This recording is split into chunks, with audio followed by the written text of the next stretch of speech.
이방 나라들이 주의 기업의 땅에 들어와서 주의 성전을 더럽히고 예루살렘이 돌무더기가 되게 하였나이다. 그들이 주의 종들의 시체를 공중의 새에게 밥으로, 주의 성도들의 육체를 땅의 짐승에게 주며 그들의 피를 예루살렘 사방에 물같이 흘렸으나 그들을 매장하는 자가 없었나이다. 우리는 우리 이웃에게 비방거리가 되며 우리를 애워싼 자에게 조소와 조롱거리가 되었나이다. 여호와여, 어느 때까지니까? 영원히 노하시리이까? 주의 질투가 불붙듯 하시리이까? 주를 알지 아니하는 민족들과 주의 이름을 부르지 아니하는 나라들에게 주의 노를 쏟으소서. 그들이 야곱을 삼키고 그의 거처를 황폐하게 함이니이다. 우리 조상들의 죄악을 기억하지 마시고 주의 긍휼로 우리를 속히 영접하소서. 우리가 매우 가련하게 되었나이다. 우리 구원의 하나님이여, 주의 이름의 영광스러운 행세를 위하여 우리를 도우시며 주의 이름을 증거하기 위하여 우리를 건지시며 우리 죄를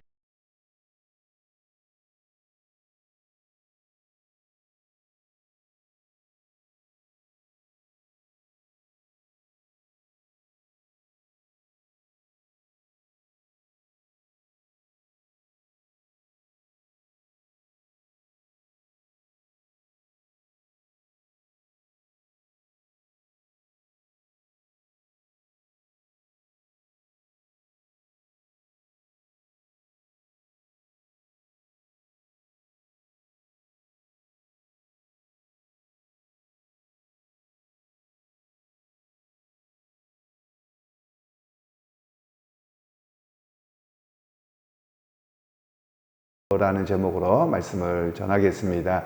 오늘 본문에서는 공동체 탄원시라고 하는데요. 계속 말씀드린 것처럼 탄원하는 것은 억울함과 고통을 호소하는 것을 이야기합니다.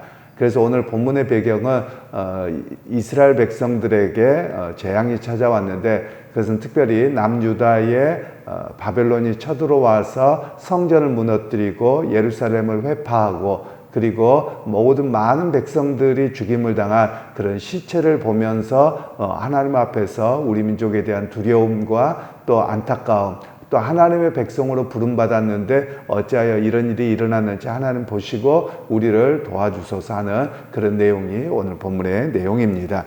그러면서 오늘 그들에게는 이방 나라들이 어떻게 주의 기업을 이렇게 돌이켰느냐라는 그런 안타까움으로 이야기를 합니다.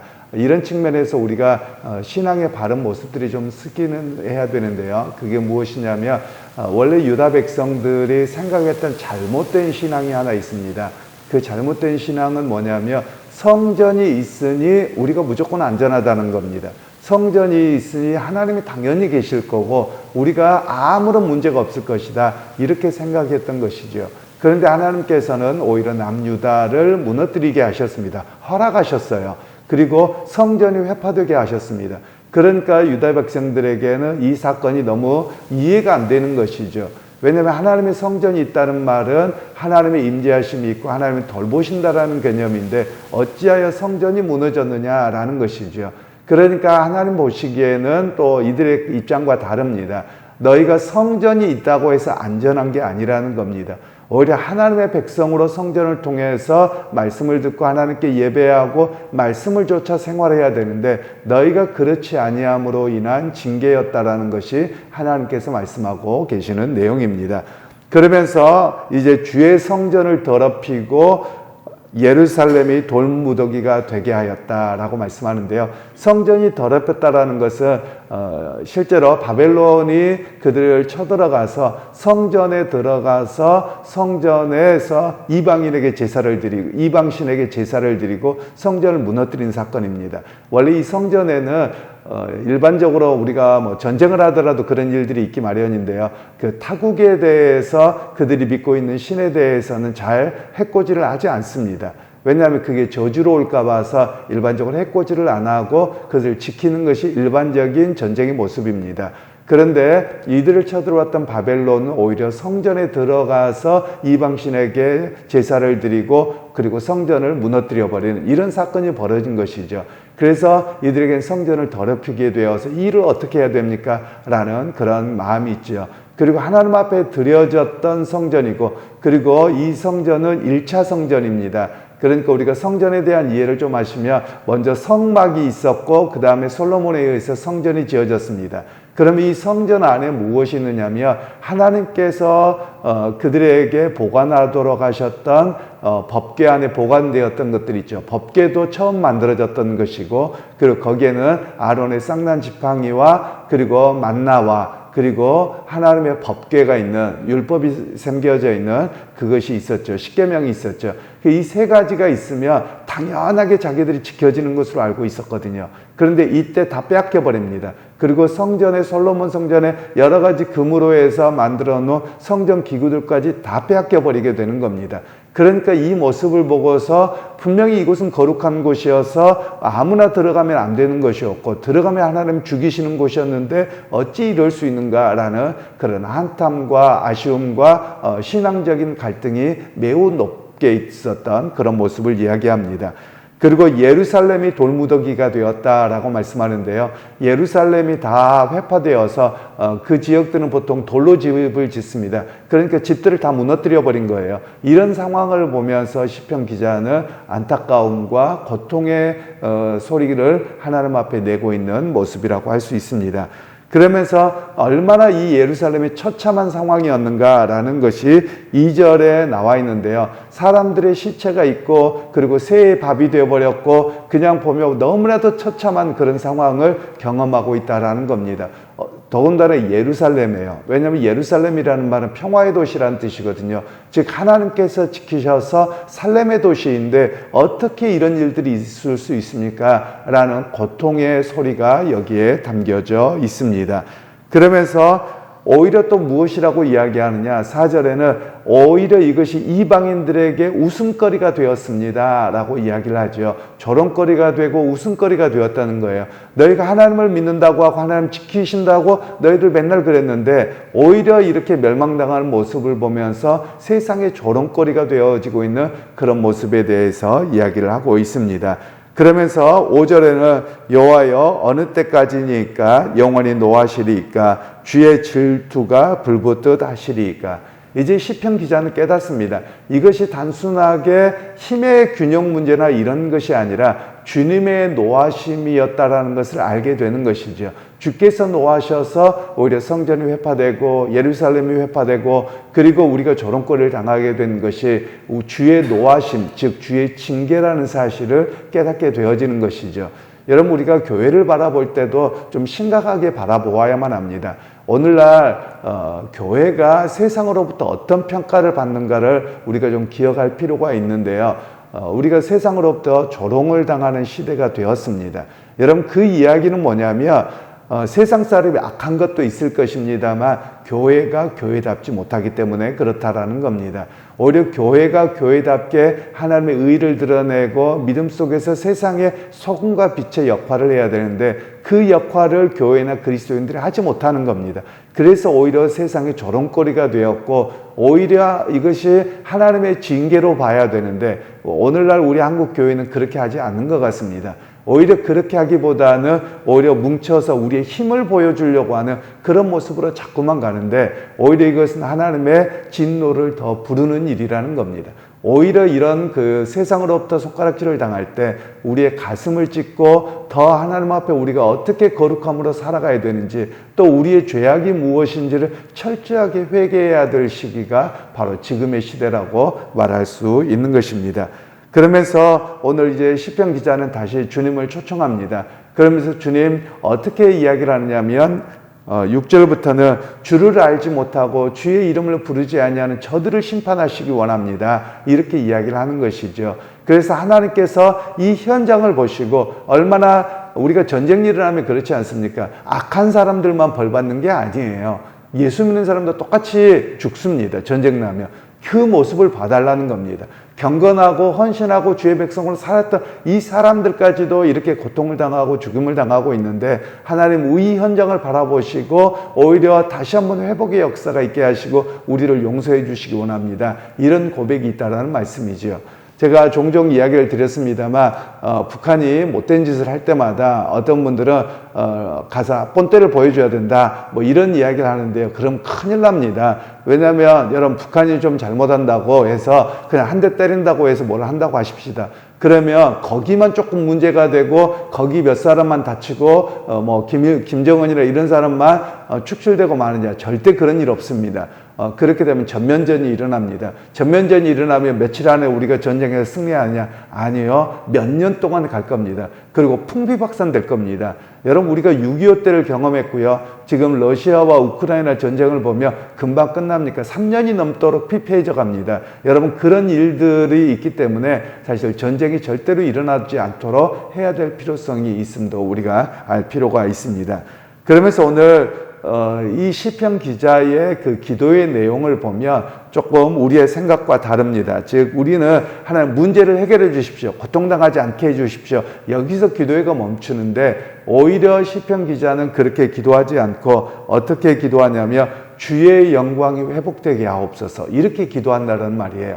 즉 우리가 누구입니까? 우리가 주의 백성이어서 우리의 회복을 통해서 주의 영광이 드러나고 세상 속에 하나님의 살아계심을 보여주는 그런 은혜가 있게 하옵소서 이렇게 기도하고 있는 내용들입니다. 그러면서 오늘 이스라엘 고난은 결국 어떤 일이었느냐? 고난의 회복은 하나님의 명예가 달려진 일이라는 겁니다. 왜냐하면 하나님의 백성이기 때문입니다. 그래서 오늘 우리가 기도할 때도 마찬가지입니다. 민족이나 나라를 위해서 기도하실 때 무턱대고 우리 민족 살려주십시오. 그 기도가 합당하지 않습니다. 기도가 바뀌어야 되는 것이 뭐냐면 우리가 교회가 어렵고 힘들다는 교회가 어렵지만 그러나 여기서 교회가 회복되어서 하나님의 영광이 드러나기를 원하고 하나님의 이름이 세상 거로부터 조롱당하지 않도록 이 나라와 또 교회를 지켜주십시오. 이렇게 기도하는 것이 바른 기도의 모습이라는 것을 우리에게 이야기를 하고 있습니다. 그러면서 11절에 보시면 갇힌 자의 탄식을 주의 앞에 이르게 하시며 죽이기로 정해진 자도 주의 크신 능력을 따라 보존하소서. 즉 갇힌 자라는 말은 포로된 자들이죠. 실제로 수많은 사람들이 포로가 되었고 또 포로로 끌려가게 되었거든요. 그래서 그들을 하나님이 해방시켜 주시고 오히려 또 죽이기로 작정된 자조차도 하나님 살려주셔서 주의 이름이 드러나기를 원합니다. 이런 기도의 내용이 여기에 담겨져 있지요. 그러면서 13절에는 이런 고백을 합니다. 우리는 주의 백성이요 주의 목장의 양이니 우리는 영원히 주께 감사하며 주의 영예를 대대에 전하리이다. 비록 우리가 고난 가운데 있더라도 우리가 누구인가를 잃지 않는 겁니다. 즉 비록 고난 가운데 있음에도 불구하고 우리는 주님의 양이라는 겁니다. 그리고 주님의 목장 안에 있는 양이라는 것을 우리가 잊지 않습니다. 그래서 주께서 지켜주시기 원합니다. 이런 고백을 하는 것이죠. 즉 고난 가운데 있어도 자신들은 누구이냐? 하나님의 백성이요 하나님의 양이라는 정체성을 분명히 갖고 있다라는 것입니다. 여기에서 우리가 깊이 살피고 우리가 기도해야 될 내용들이 그런 것이죠. 우리는 고난을 겪거나 뭐하거나 그러면 하나님과 나와의 관계를 자꾸 멀어져 버리려고 합니다. 일종의 하나님을 향해서 뭐 협박이라고 할까요? 하나님 그렇게 하면 하나님 안 믿을래요. 뭐 우리는 이런 식으로 기도를 할 때가 많습니다. 그런데 오히려 성경에서 뭐라고 이야기를 하냐면 비록 우리가 이런 고난 정말 말로 할 수 없는 그런 어려움이지요. 그런 가운데서도 주님 우리가 누굽니까? 우리가 하나님께서 당신의 선택하신 양이고 백성이지 않습니까? 그러니까 하나님 우리를 지켜주시고 도와주셔야 합니다. 이렇게 기도하고 있다는 말씀이죠. 여러분 이 말씀 우리에게 중요합니다. 때로는 우리가 고난의 현장에 있을 수도 있고요. 나와 전혀 상관이 없이 어려움을 겪을 수도 있습니다. 그러할 때 어떻게 기도해야 되느냐? 하나님 내가 당신의 백성으로 부름받았고 하나님의 양이기에 오늘 또 하나님 목자가 되어서 또 다시 지켜주시는 역사가 있기를 원합니다. 이런 고백이 우리에게 있어야만 하는 것입니다. 그러게 여러분 오늘 우리가 나라를 위해서도 많이 좀 기도하고 하셨으면 좋겠습니다. 그냥 염려하고 말만 하는 것으로 그치는 것이 아니라 여러분 세계적으로 계속 갈등들이 심화되고 있습니다. 이런 갈등의 심화가 되어지면 사실 우리나라는 전쟁의 위협이 굉장히 높은 나라입니다. 왜냐하면 세계적으로 우리가 알고 있는 그 휴전선에 서로가 서로를 향해서 맞대고 있는 이런 그 전쟁의 그 물자들이 무기들이 이렇게 많은 곳은 우리나라밖에 없습니다. 여러분 세계 어느 나라도 이렇게까지 큰 곳이 없습니다. 우리가 뭐 이스라엘과 이란 이런 모습을 보면 국지전입니다. 그냥 그 정도 선에서 끝나고 말거든요. 그런데 우리나라에서 전쟁이 일어나면 그 정도에서 절대 안 끝납니다. 왜냐하면 위에서 개입을 중국이나 러시아가 개입할 것이고요. 또 미국은 자동적으로 우리나라에 이렇게 동맹국이기 때문에 당연히 들어옵니다. 그렇게 되면 이 전쟁은 세계대전으로 엄청나게 크게 번지는 전쟁이 되지 절대 쉽게 끝나지 않습니다.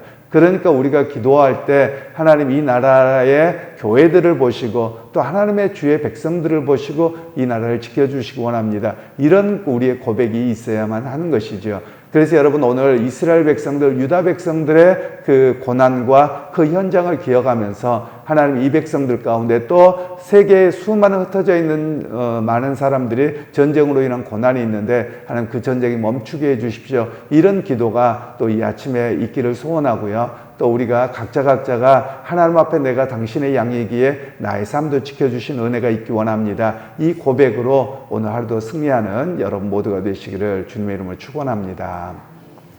하나님 오늘 또 이스라엘 백성들의 고난, 유다 백성들의 그 바벨론 포로로 인해서 멸망당하는, 전쟁으로 인한 멸망당하는 모습을 보았습니다. 그럼에도 하나님의 양떼가 되는 것을 잊지 않고 하나님의 영광을 위해서 회복시켜달라고 하는 기도의 모습을 들었습니다. 하나님 우리가 살아가는 이 땅도 전쟁과 기근이 끊어지지 않습니다. 하나님 또한 전쟁의 위협은 날로 높아져 갑니다. 하나님의 돌보심이 있을 때만 하나님이 억제해 주셔야지만 전쟁이 멈추는 줄 압니다. 하나님 이 나라와 민족을 기억하시고 또 세계 전쟁으로 인하여 고통당하는 이들을 주님 속히 전쟁이 끝나게 하셔서 안전하고 평화로울 수 있도록 은혜 베풀어 주옵소서. 예수님의 이름으로 기도하옵나이다. 아멘.